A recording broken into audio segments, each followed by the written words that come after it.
Good afternoon, everyone, and welcome to the Community Foundation's 30th annual meeting and legacy celebration. We're delighted to be here with you at the Uptown Theater. I'm Zeb Davenport, and I serve as the chair of the Community Foundation, chair of the board of the Community Foundation.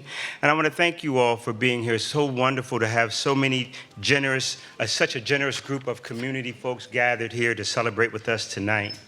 Tonight, we will highlight a door that was opened, 2 legacy funds that have been created, and we will also bestow our 3rd DeBaptiste Visionary Award.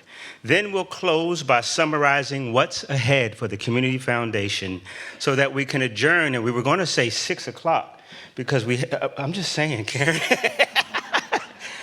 an hour, maybe. No, 6 o'clock. 6 o'clock? All right, so we'll zip through this so that you can continue enjoying yourselves with our receptions, one on the first floor, one on the second floor. We are grateful for each person who's helped to lead the Community Foundation since our inception in 1994. We're proud to see that over the years, we continue to expand our reach and deepen our relationships. We grow with respect of our past, awareness of our presence, and dreams for our future. We want to thank our board for your ever vigilant and thoughtful time and talents and the treasures that you share. And let's give our board a round of applause. We are fortunate to have such an incredible array of volunteers, and we thank you for your service on our committees, our work groups. We thank you for conducting our workshops, trainings, and our community conversations, and we also thank you for assisting with our special events. We're also glad and thankful to recognize the ongoing and daily work of our staff. Our WCU interns, I don't know if any of you are in the audience. If you are, raise your hands.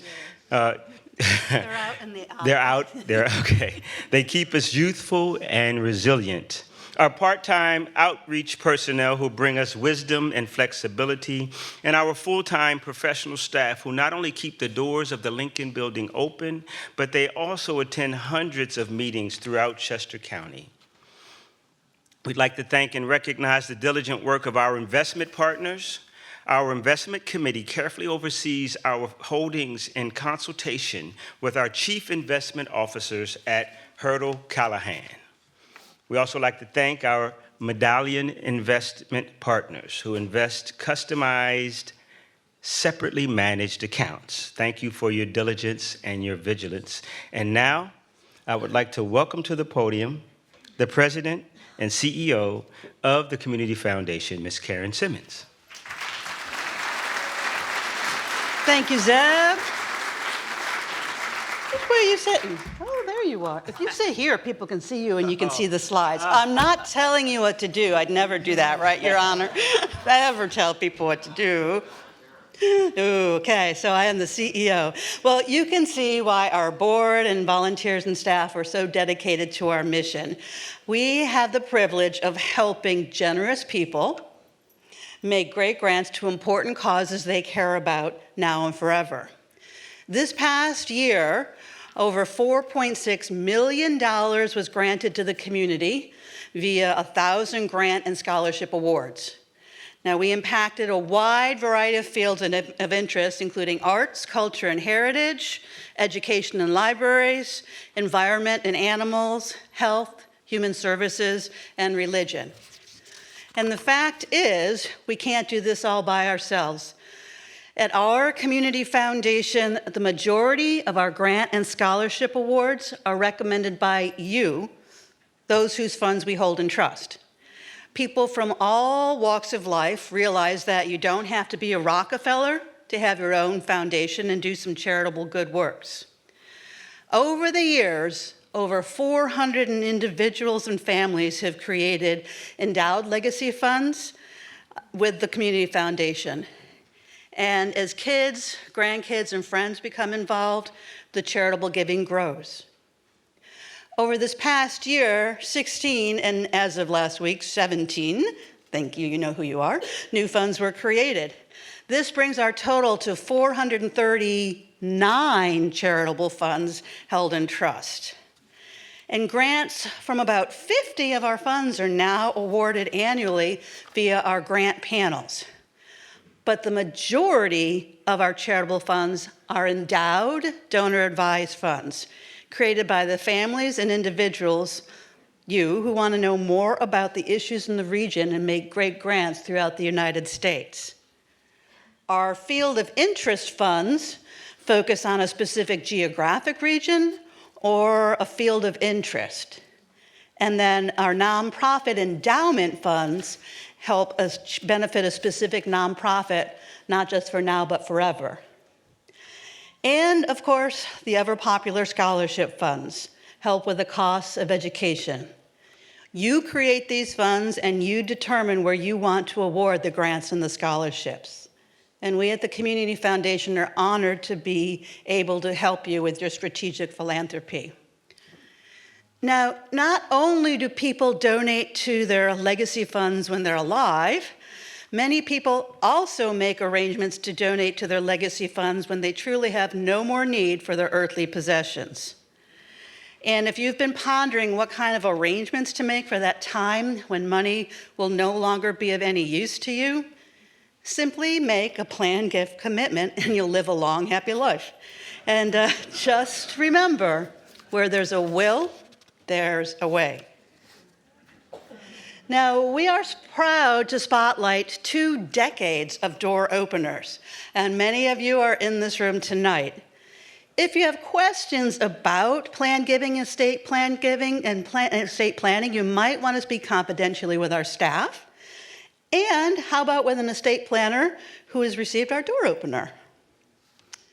Now, this year's door opener award winner, I am proud to announce, is Denise M. Antonelli of Gawthrop, Greenwood, and Westchester. Denise.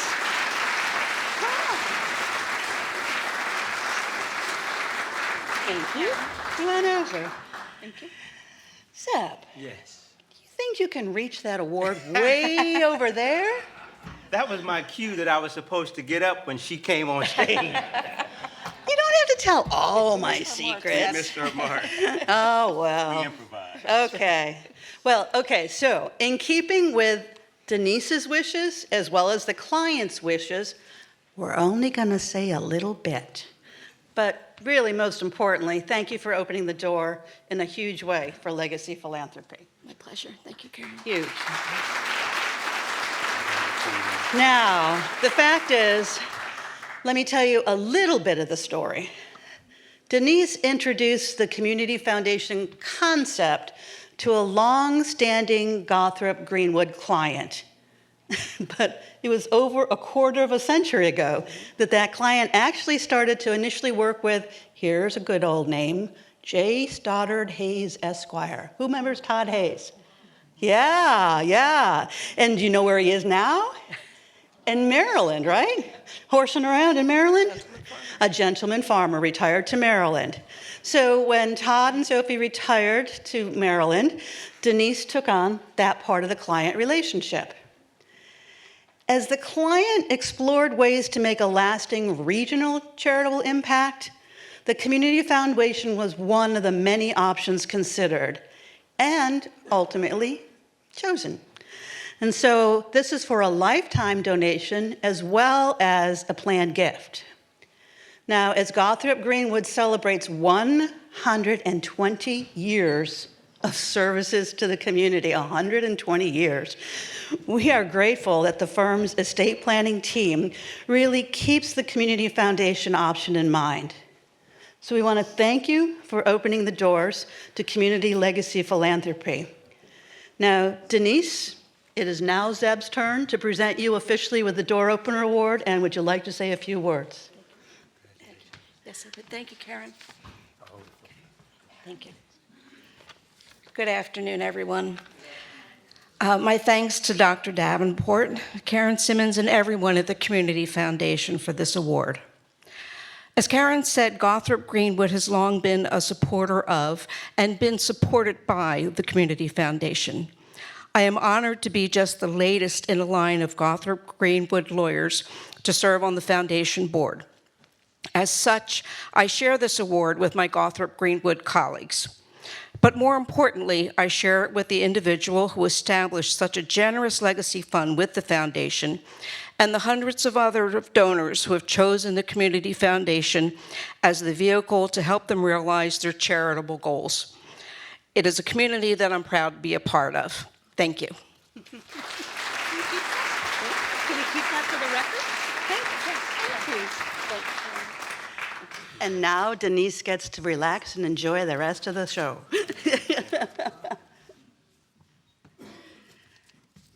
Zeb, would you like to introduce this next fund? I'd love to do that. Okay. 2024 is not only a milestone year for one of our many law firm partners, as you just saw, but it's a very special year for one of our funds as well. The Stephen Chandler Ericson Fund recognizes 3 milestones in 2024. First, this is the 40th year since the passing of son and brother Stephen. Second, this is the 14th year since the fund was brought to the Community Foundation. And third, and very special, for a certain young woman at heart, was the 90th birthday celebration for Miss Laura Ericson Chandler.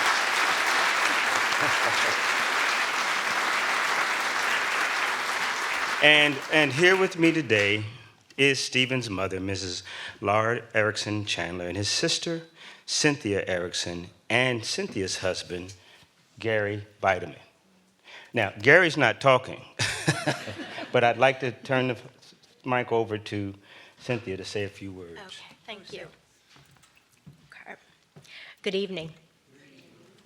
We'd like to thank the Chester County Community Foundation family for highlighting Stephen's scholarship at this legacy celebration.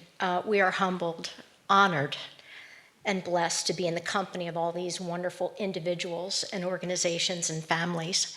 We also would like to thank each and every one of you for taking time to be here this evening. On behalf of my mother, Laura Chandler Ericson, my husband, Gary Beideman, and my father, Joseph Ericson, from his heavenly address, we share Stephen's journey as mother and dad together created the Stephen Chandler Ericson Scholarship. With God, all things are possible. Never was this promise more evident to our family than in September of 1984. It was a Friday and a soccer game day at the Westchester Christian School, and Stephen was running to score a goal when the lightning came from the heavens. Stephen was surrounded by the lightning and God's love, and we were blessed to have him with us for 5 days before God called him home. He entered heaven September 19th, 1984 at 6:03 p.m. He was just 16. Later that same night, Mother, in the midst of unspeakable grief, started to write a letter to Stephen and to share with him what had happened that day, how much he's loved, and how the Lord had taken him home, and that one day we would all be reunited. With each year that passes, the beauty and power of her message deepens. For her to be able to articulate her heart in a moment of unimaginable loss, well, there's only one that can provide the words and the strength to a mother's broken heart, and that's God, because with God, nothing is impossible. Mother's letter was passed to family, friends, and colleagues, and a local company learned about Steve's accident and Mother's letter, and they decided to print it. And since that time, her letter was entitled later on, has been around the world.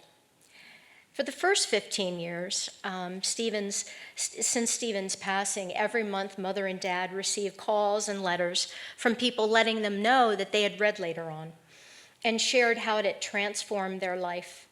The stories were all about renewed relationships with God and family, and how people found hope and comfort and strength to move forward while living with loss. Stephen's goal after high school was to complete and continue his education with a college degree. And in 1984, Mother and Dad created the Stephen Chandler Ericson Scholarship. And it's to be given annually to a high school senior to help with their freshman year of college or trade school. And the first scholarship was awarded in May of 1985. The theme of Steve's scholarship is that one life makes a difference. And each year when we meet with the recipient and the family, we share our threefold mission, which is with God turning tragedy into triumph, the importance of education, and paying it forward. In 2010, Gary and I started to realize that when we pass on, Stephen's scholarship would end, and it was then that we turned to the Chester County Community Foundation. We shared Stephen's story and what my parents had created and sustained all these years. We learned about the blessing that is the Chester County Community Foundation.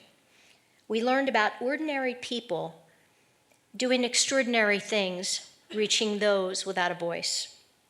We learned that Stephen, Mother, and my father could continue to change lives long after we're gone. We began Stephen's Foundation 14 years ago with $1,000 in December of 2010. And I'm grateful to my husband, Gary, for your enduring love, support, and selflessness. It's because of you that we've come this far.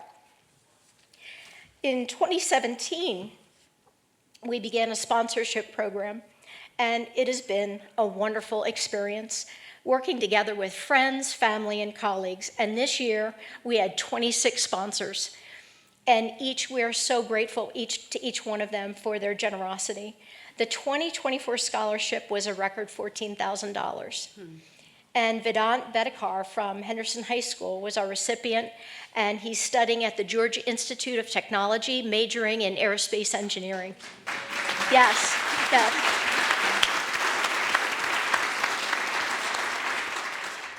And 2024 marks many milestones for Mother, Daddy, and Stephen's work. It's the 40th anniversary of the scholarship, the 45th scholarship awarded in Stephen's honor and memory. And 2024 also celebrates the very special birthday of our co-founder, Laura Chandler Ericson, as she turned 90 years young on May 31st. Yeah. Mother, I know you sometimes wonder, why has God kept you here so long? What is your purpose? And for however long the Lord has in his plan, the answer is you bless lives. With each student you help each year, the precious conversations with that young person and their family, you touch hearts and provide inspiration that will go on for generations to follow. Mother, we honor you and the beautiful legacy that you've created. Your life has and always will make a difference. Thank you.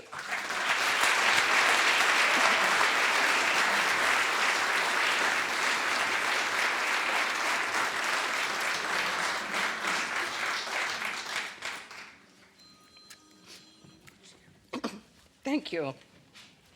I don't know why God has kept me here all these years, but if I'm doing what Cynthia said, I'll keep on doing it and keep on living.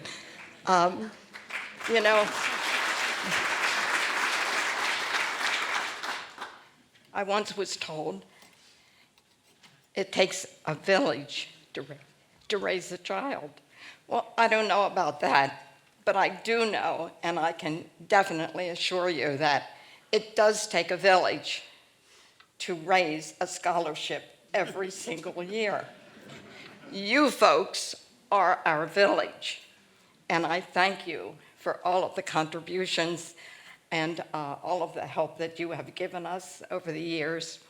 And as Cynthia had said, her dad and I were at the point where we thought, how in the world, as we're getting old, can we keep doing this? And we didn't want it to stop. And she and Gary came and said, well, we'll help you. We'll take over. Well, you know, every village has to have a leader, a mayor, so to speak, I call Cynthia and Gary my mayors. And they have just done a wonderful job with their expertise, their devotion, not only to to Cynthia's brother and to my husband and I, but they've given us love beyond just, I can't even imagine the words to say that the love that they have given me and helped me. And then when we were so blessed to have the Chester County Community Foundation be behind us as well, oh, this was just fantastic to realize that this scholarship would go on in, is it perpetuity? Is that the right word? That's right. All right. Well, I remembered something. I'm doing this, I have no script here, so you'll have to forgive me. Perpetuity means forever, is that right? Yes. All right. And I just want to thank all the people that have, over the years, contributed, all of the students that have come back to me and told me what they've done with their life and how it has helped them. I had one father that when I gave the award, broke down and cried. Yeah. And I thought, oh my, it's just a drop in the bucket, really, for a four-year scholarship. But he said, had he have not had this to start with, his son would never have been able to start college. So it's a wonderful thing. I like to feel that, as crazy as it sounds, that since our Steve did not go to college, that with each senior that is given a scholarship, a little bit of Stephen's spirit goes along to every single solitary college, grade school, or university. Wow, how smart he is now. But anyway, You raised a good one. You raised a lot of good ones. I thank you very much, and this is my time to say goodnight. Folks, before you walk away, Yeah. I just want to say this is a living example of touching lives and changing people's generations from generations, both now and forever. That's right. The strength of and love of a mother is second to none. So thank you for all you do. Keep on giving. Oh, thank you.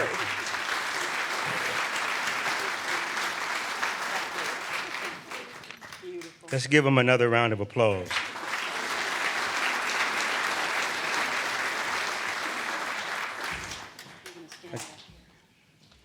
Karen, I think we have some We got some folks over folks here. I in gotta the- get them. You got to get them? I think we have Mike and Nancy Pia. Oh, here they come now.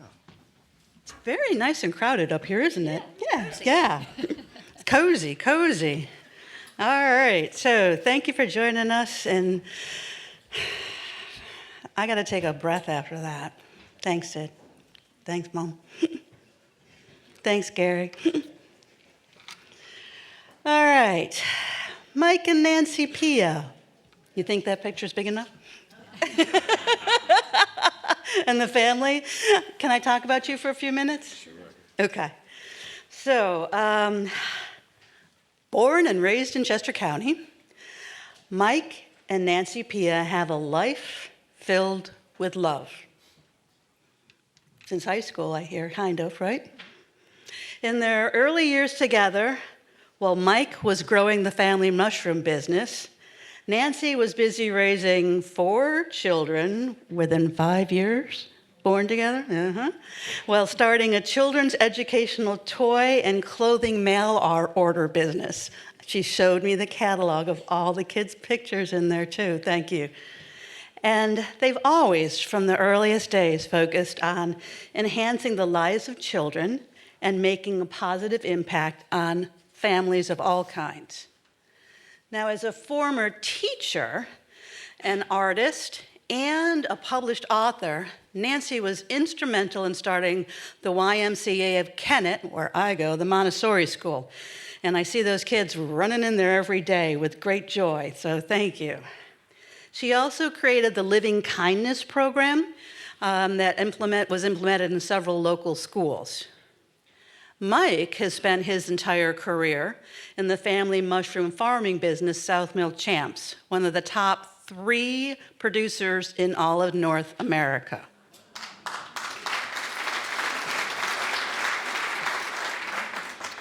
Over the year, things grew and grew. I'm not going to say they mushroomed. They grew very, very well. I couldn't help it. In 2002, Mike and Nancy established their own private charitable foundation. And in 2019, they converted that private charitable foundation to a separately managed, medallion-funded Our Community Foundation. So I'm glad you found us. Kept your eyes on us for a long time. Now, I found some early meeting notes. When Mike and Nancy first came to us, we sat down together to crystallize our understanding of their philanthropic aims.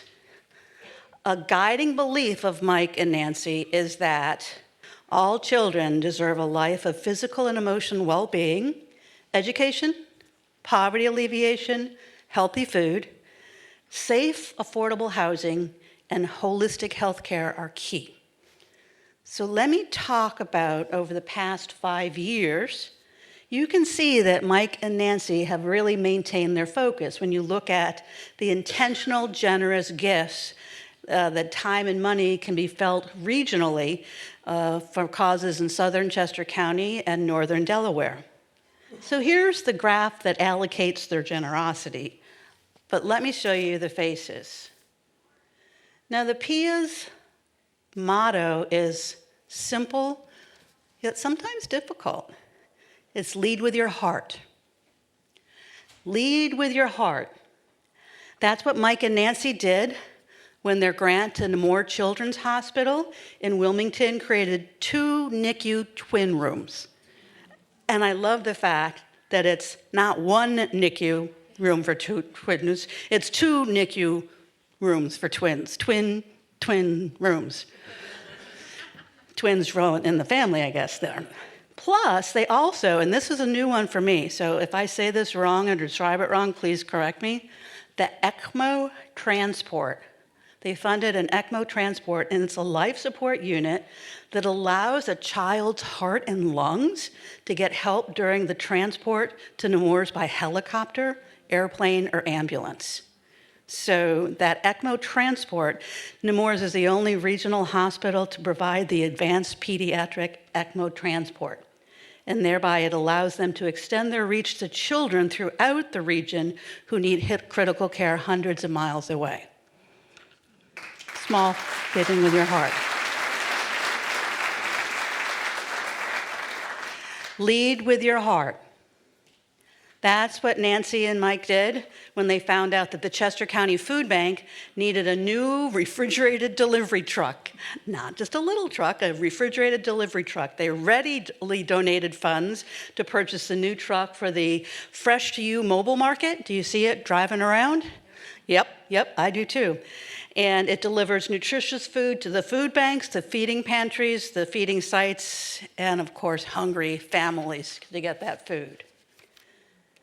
Lead with your heart. That's what the PIAs did when they learned that LCH, Community and Health Services, had a growing need to integrate physical health with mental health, especially to help low-income families manage the daily challenges and stresses of life. In 2022, their funding created the LCH PIA Center for Behavioral Health, and it now provides telehealth appointments and in-person appointments in Oxford, Kennett Square, and West Grove. Lead with your heart. And these are only like the huge ones. There's thousands, but I have one more. Lead with your heart. That's what the PIAs did a few years ago when they donated 6 acres of land to the Kennett Area Community Services for their new site. And it wasn't just the land they donated a couple years ago. In 2024, the PIAs aren't done. They also provided lead funding, and Nancy also quietly but strongly serves on the Capital Campaign Committee. Now, CAC's new location will be more accessible for the 5,000 plus neighbors who this year alone have obtained more than 820,000 pounds of food. Yeah.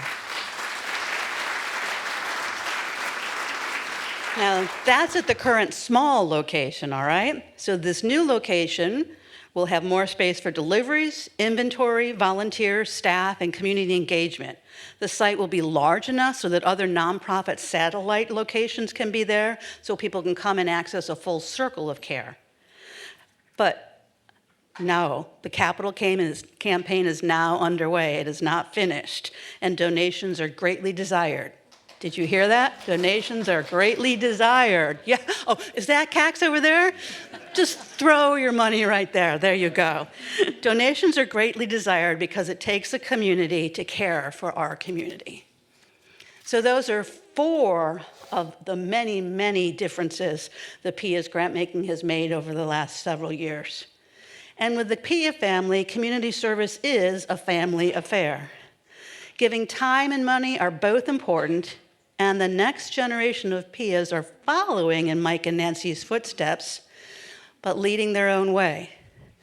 They're lending financial support to community causes, they're volunteering, and thank you for serving on local boards and local committees. And the grandkids are getting in the action too. I see food drives, lemonade stands with the proceeds going to charities, and lots of holiday gift giving to benefit underserved children. So there's more to come. Now, the fact is, the PIAs are continually scanning the community for new philanthropy projects, and they are eager to see what the future holds, and so are all of we. Something like that, so we all are. So, Mike and Nancy, thank you for letting me talk about some of your good works. There's so many more, but I'll keep to a schedule. You do so much good for so many people. Would you like to say anything? Come on, Mike, come on.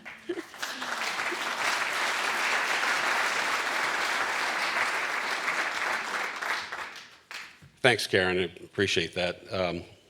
Nancy and I feel very fortunate to have gotten connected with the Community Foundation and to be a part of a group of people with so much generosity in their hearts. We're probably, as Karen said, we are a bit unique because we ran our own foundation for 15 years before we before we were introduced and learned about the Community Foundation and decided to move it over to a fund there. So having that experience of running our own foundation, we really can see the benefit that the Community Foundation provides to people who want to have funds in terms of how they oversee charitable giving. Karen and her team are outstanding at what they do, truly outstanding. And they've greatly helped us expand our reach by opening new doors. Chester County is truly fortunate to have the Community Foundation in our community. I also wanted to say that while Nancy and I make all decisions regarding our fund jointly, she is really the driving force behind our charitable giving and has been from the beginning.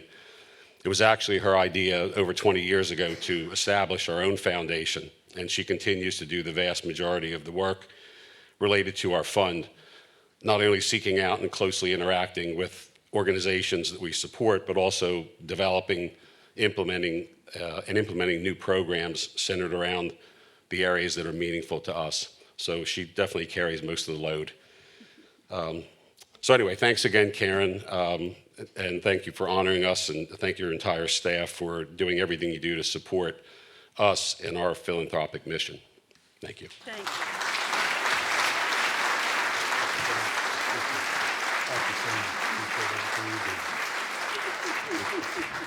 Thank you very much. We're keeping your notes, okay? All right. Thank you. Let's give them another round of applause, Thank folks. you so much. And next, we will talk about our Visionary Award. Yeah, let's let him come up now. Yeah, he's bringing them up now. 2 years ago in 2022, Our Visionary Award was created to honor Dr. Clifford DeBaptiste's commitment to the community. He was our first award winner, and he has handpicked the award winners since that time. Dr. DeBaptiste celebrated his 100th birthday this past May. And yeah. And I'm going to tell you, I was there. And that man knows how to throw a party. There were ice cream trucks outside. I don't know, it had to be at least 3 dozen different types of cakes. It was all over the place. But what was more impressive than that was all the people who were lined up. People were milling around in this facility, but there were people lined up all the way out the building on the sidewalk, waiting patiently and happily just to walk up to him and give him a fist bump and say happy birthday. And so his impact in this community, and I've just been in the community since 2016, and one of the first people that I was told that I needed to meet was Dr. Clifford DeBaptiste. And he is a true legacy. And on the day of his birthday, the former mayors bestowed upon him the first ever title of Emeritus Mayor. So this award will now be called the Emeritus Honorable Dr. Clifford E. Baptiste Visionary Award. And so, yeah. The mayor says, that's a mouthful. The Visionary Award, let me tell you a little bit. This Visionary Award is bestowed upon community leaders who empower others to be the change they wish to see in the world. These servants of the community are bridge builders across institutions and systems. They are door openers, creating a pathway for the next generation to excel. Visionaries seeing a world where equity and justice create communities where all can prosper and be nourished while feeling safe and free. And I'm honored to be able to stand in this spot to be able to talk a little bit about this award on behalf of Dr. DeBaptiste, because the award will be given by the mayor, Mayor Lillian DeBaptiste, to the Professor Emeritus, Dr. C. James Trotman, and to the Honorable Curtis Joyner in honor of his wife, Dr. Mildred Joyner, may she rest in power. And so let me tell you a little bit about this award. Well, I'm going to say why these folks were chosen for this award. In 1995, that light in your eyes, Doc? I'm okay. All right. 1995, Dr. Trotman became the founding director of Westchester University's Frederick Douglass Institute. The Institute advances multicultural studies across the curriculum and deepens the intellectual heritage of Frederick Douglass, a former slave, a distinguished orator, a journalist, author, and a statesman in every sense of the word. Dr. Trotman had a dream that he shared with his longtime colleague, Dr. Joyner, a dream of a statue to commemorate Frederick Douglass's frequent visits and his last lecture on the campus of Westchester University in 1895. And Frederick Douglass passed 19 days after his last lecture. Well, Dr. Trotman and Dr. Joyner teamed up together to raise funds to be able to purchase and erect this statue, and their success was celebrated by the unveiling of the statue on the campus of Westchester University. They were a successful, dynamic duo because their passion for justice, because of their unending desire to build bridges between people, and because of their tireless work opening doors. Mitt Joyner was the head of the Department of Social Work at Westchester University, and she also served on the board of DNB Bank. She knew how to open the right doors. Through their visionary leadership, through the visionary leadership of Dr. Trotman, there are now Frederick Douglass Institutes on all of the Pennsylvania State University campuses, the FDI Collaborative. And this, my friends, is quite an accomplishment. And now, yes.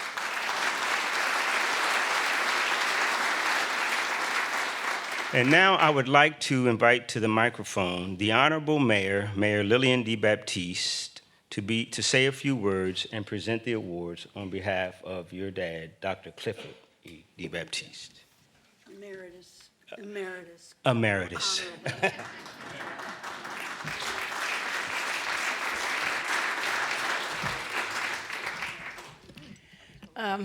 Good evening, everyone. What? She's good. I'm taller.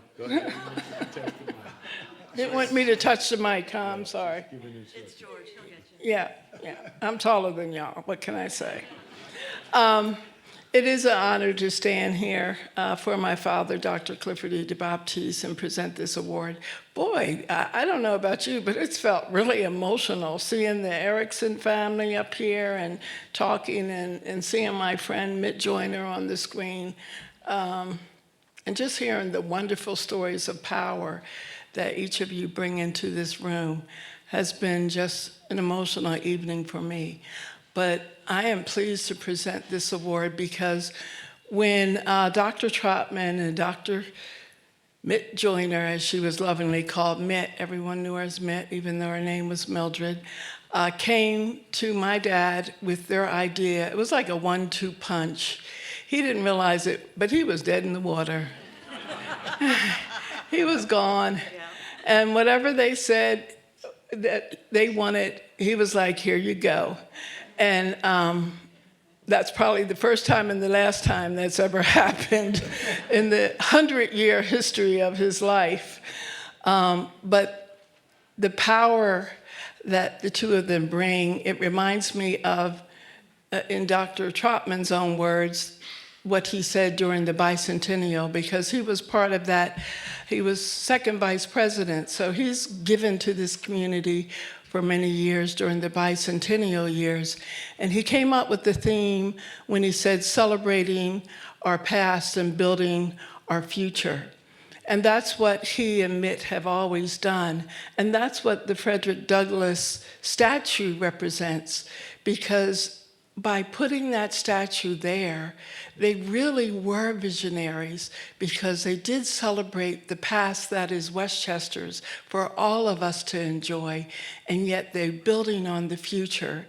Because I cannot tell you how many students, when I'm on campus, go there and they have a moment of solitude, or they meditate, or they just hang out with their friends. And it's a place where people, and they're sitting on benches that are benches in memory of ancestors that have gone on, my ancestors, the colored troop ancestors, different families' ancestors. So they sit on these benches, these young children.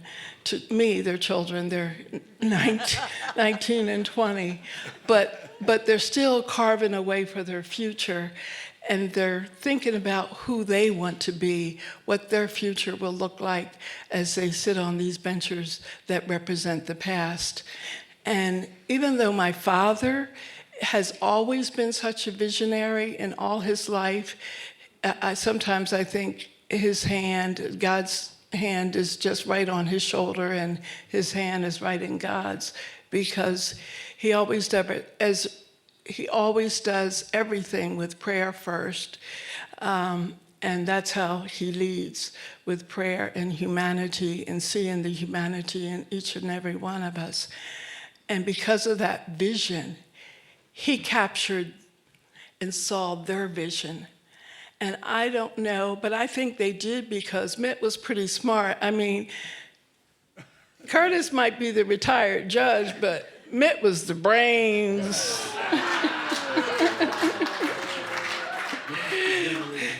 I know. She was the brains and the power, and yes. You thought I was bad. Yeah.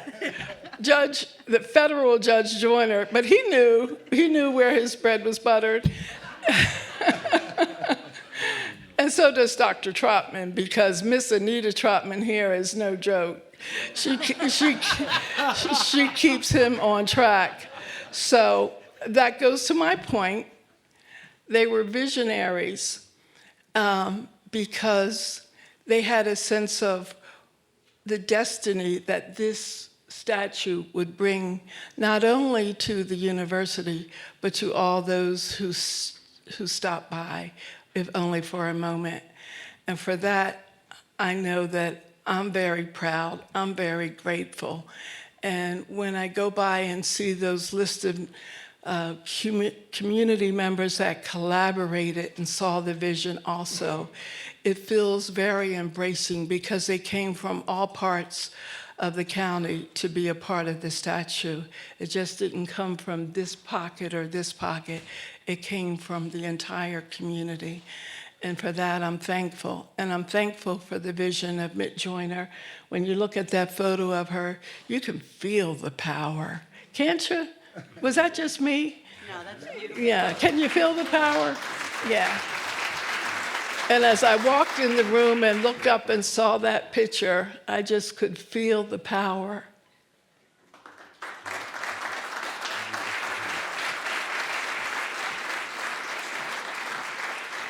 Thank you so much. Now we'll hear a few words from the Honorable Curtis Joyner. Now, he's good, but... Good evening. For those that do not know me, from the brief introduction by Lillian, Mayor DeBaptiste Hall, That's right.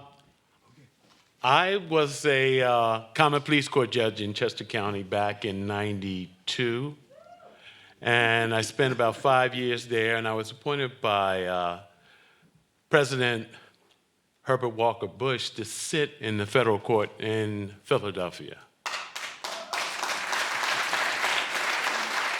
And although my wife had a lot to do with that, I kind of earned that also, okay? I retired as a former chief judge of that court, the Eastern District of Pennsylvania. But I had the intelligence and the knowledge and the wherewithal to marry that woman. My wife, Miss Joyner, was a force. And I say that most respectfully because she was a force in my family's life. She was a force at Westchester University. She started as a professor, became the chair of the department, then expanded the department to include a master's degree in social work at Westchester. But she was involved as a social worker to help people. And she was always giving and always participating, like much or many of you out there, contributing your efforts and your monies to help others that are in our community in Chester County. My wife would give me orders like I worked for her, and I sometimes believe I did. But she also was involved in being on the board of D&B Bank. And she brought that giving, that social work attitude to D&B Bank, and they made contributions, they participated in the community of Chester County. She was on the board of the food bank. Now, she didn't have to be on the board of the food bank, but she did because she wanted to serve. And she continued to serve up to her death. But I thank the Honorable Clifford Ed.D. DeBaptiste for this recognition of my wife, because as Lillian said, when you saw her coming, watch out. Put your hands on your pocket because she's coming. And Mr. DeBaptiste would tell me, Kurt, keep your wife away from me because she's going to get more money from me. She had that, come on, Mr. DeBaptiste, she would give you a reason. And it wasn't just Mr. DeBaptiste, as the monument indicates, but on behalf of the family, my daughters and grandsons, I want to thank Mr. DeBaptiste most sincerely. As you heard, when I first came to Chester County, my wife is a native of Chester County, born and raised here in Chester County, born in Chester County Hospital, grew up in Kennett Square, then moved to Westchester. I'm from Camden, New Jersey, a far cry from Chester County. But when I came here as a young assistant DA working in the district attorney's office, and I see one of my co-members, Tony Morris, we worked in the DA's office together way back in the dark ages. But I heard that you have to meet Mr. DeBaptiste when you came to Chester County, and I met him. And he was my mentor. I thank him to this day for all he's contributed to me and my family. So again, thank you, and thank you, Dad. Thank you. And next to the podium will be Dr. C. James Trotman, the mayor, honorable mayor, will present him with his visionary award, and we'll hear a few words from Dr. Trotman. I don't think I have to move the microphone, do I? No, please do Okay, okay. And I know I'm under a time constraint, but you're talking about a university professor who has a built-in clock that I shall suppress for the benefit of your stomachs, because I know you're hungry. Anyway, to my loving wife of 55 years, I knew that this generous audience would want to applaud for her. You can do it again if you want to. To my oldest son, who is here, and other members of my family. To my fraternity brothers. And my Greek sisters, my neighbors, my church members. I am a man of faith. To my campus colleagues, and of course to the administration that permitted me and Dr. Mitt Joyner to enter into this enterprise. We are very grateful, and I hope you'll understand that when I speak about the Douglas enterprise at Westchester, Mitt is standing right next to me. If you need to stretch your imagination, you can pretend that Mayor Lillian is Mitt for the moment. The development took place under 5 presidents at Westchester University. Dr. Perrin, Dr. Adler, Dr. Weisenstein, Dr. Ferrantino, and our current president, Dr. Bernatsky. Most of all, I think it's important for me to tell you how grateful I am to Mayor Emeritus Clifford E. DeBaptiste. The most important thing that I can tell you about him is not his political career, but his career as a public servant, serving you and so many others that you may never see. But their lives have been changed because of the Honorable Clifford E. DeBaptiste. He preceded, in many ways, what is happening here tonight, and my relationship with him has given me a touch of eternity. Because Dr. DeBaptiste is a man who not only is prayerful, but he also looks to the source of our own destinies. And he has found through prayer the destiny that would enable him to do what he has done at Westchester. and in the community and in fact, in the nation. I want to call the ending comments, paragraphs, if you will, not paragraphs in plural, but paragraphs singularly.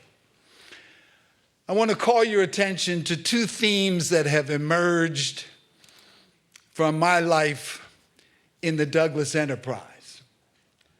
The first is brains. You all have them. But the combination of brains and bravery is the way I have been able to put together something meaningful to say in this moment.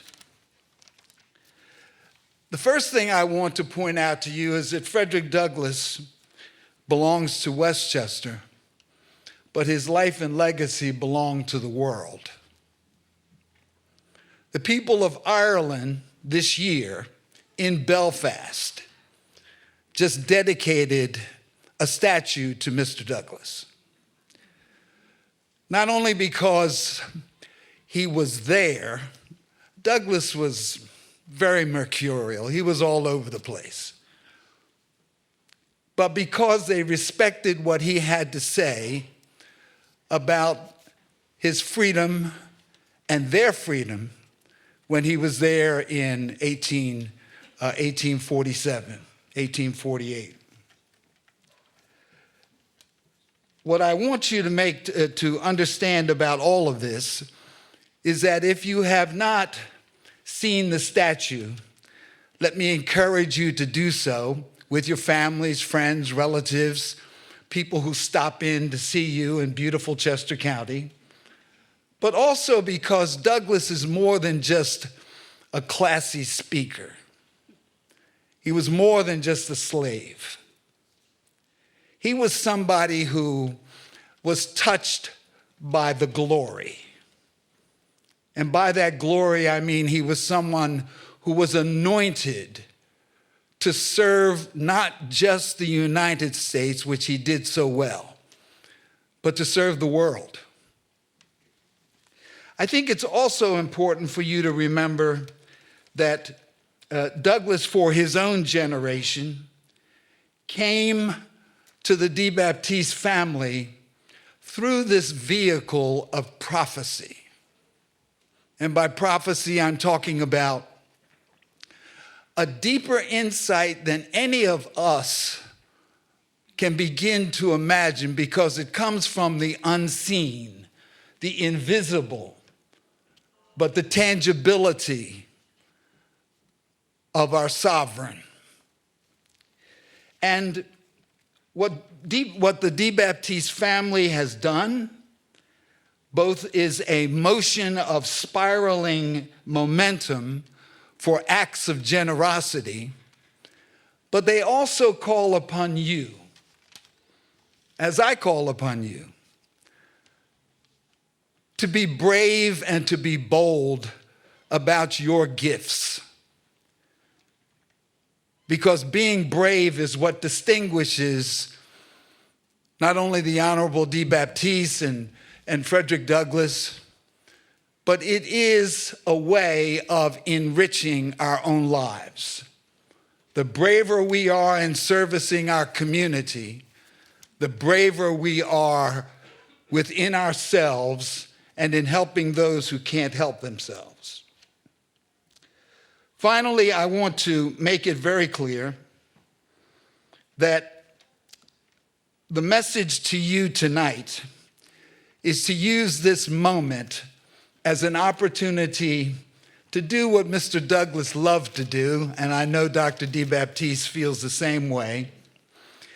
Meditate on where you can be brave in areas in which you have not been brave. And all of us can do that. It can be a gift of philanthropy. It can be reaching out to a student who needs help, or a family that has been devastated in one way or another. But in all of these things, please know that one of the riches of Chester County is our legacy of giving and serving. And the DeBaptiste-Douglas relationship is a wonderful example for us to follow. Thank you very much.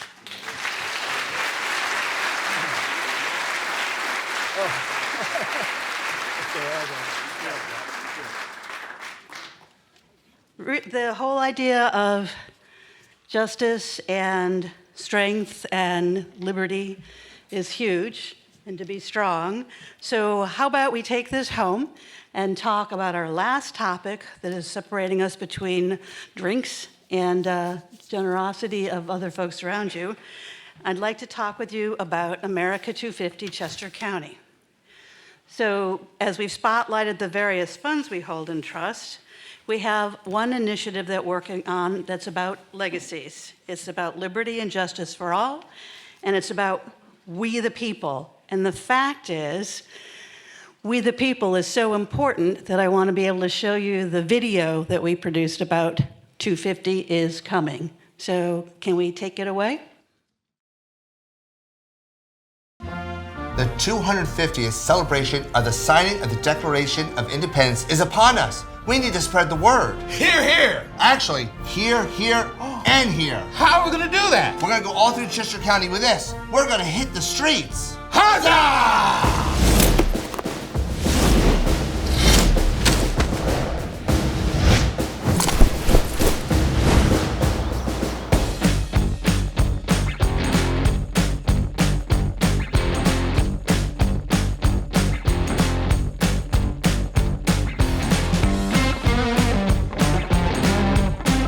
My friend, 250's coming. 250 is coming. 250, man. Oh, good puppy. 250 is coming. 250 is coming. The 250 is... Oh, madam, how are you? Oh, come on, we got fashion to look at nowadays. Look at this. Oh, you know who liked that? King George. You're right, let's get them both. We'll send it over. We take them both. The 250 is coming. The 250 is coming.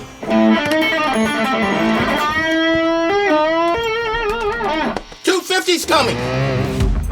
Hey, the 250 is coming. 250 is coming. There you go, big celebration. The 250 is Get coming. Excited.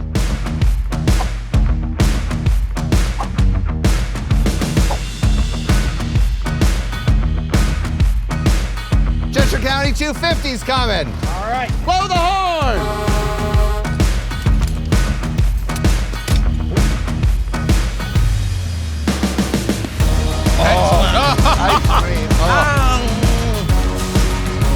I got news for you. The 250 is coming. Come one, come all, here. Hey, my friend. Hey, the 250 The 250th is coming. The 250 is coming. The 250 is coming. Why today, my friend? That was a good day. We saw so many people. The 250th celebration of the signing of the Declaration of Independence is upon us. We need to spread the word.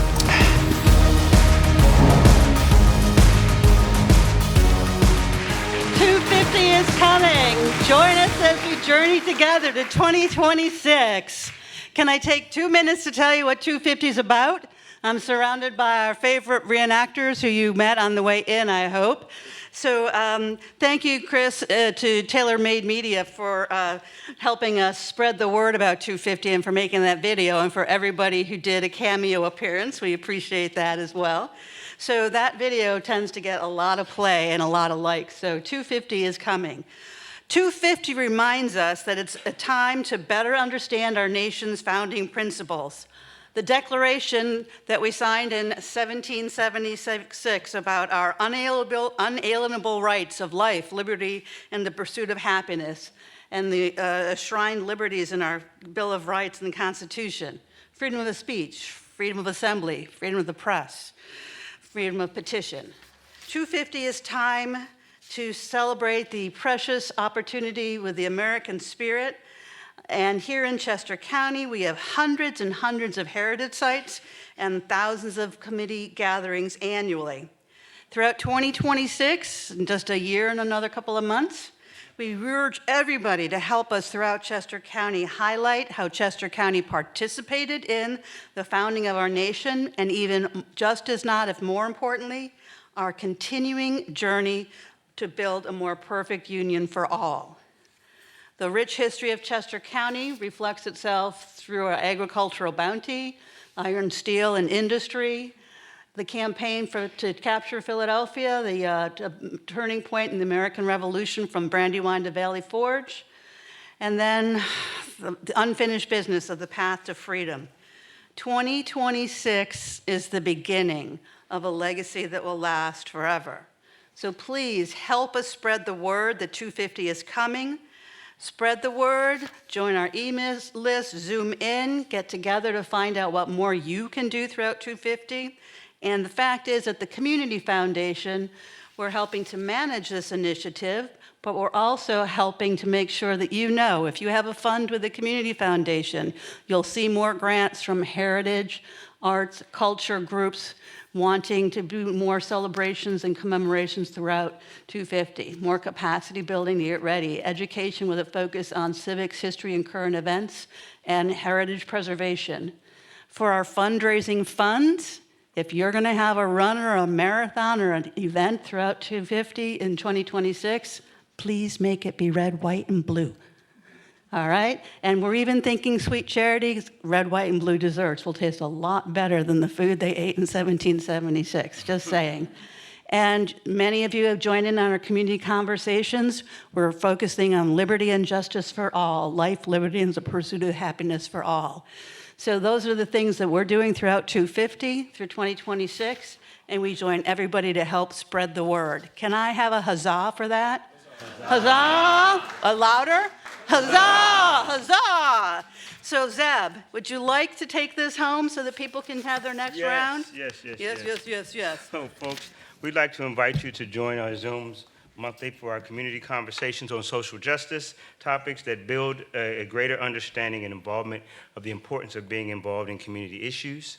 We also have a community foundation events, our board trainings, roundtables every other week, and this is for new and experienced board members. Our investment forums, especially for those who have endowed funds with us, Zoom in and check these things out, folks. And rather than Zooming in, I am personally inviting each of you to join me and us at the Sweet Charity March 25, the first Tuesday of March 25 at the Downtown Country Club. And if you've never been there, it's the place to be. If you've got a sweet tooth, you need to be there. If you've got a friend with a sweet tooth, bring your friend, okay? Because it is the place to be. And I would like to conclude this meeting by inviting you to stick around. We have receptions on the first floor and the second floor. I want you to meet new friends, mingle with old friends, and talk about the good things that you've heard tonight. And I'll just tell you from the depths of my heart, what happened tonight. And I'm not a native Westchesterian, but the examples, every time somebody got up, I thought, ooh, that's good. Ooh, that's good. From the first all the way through to the last. And I want you to know that I believe truly that what you all do makes Westchester and this county an even better place to live, work, and enjoy. So let your life, yes, thank you.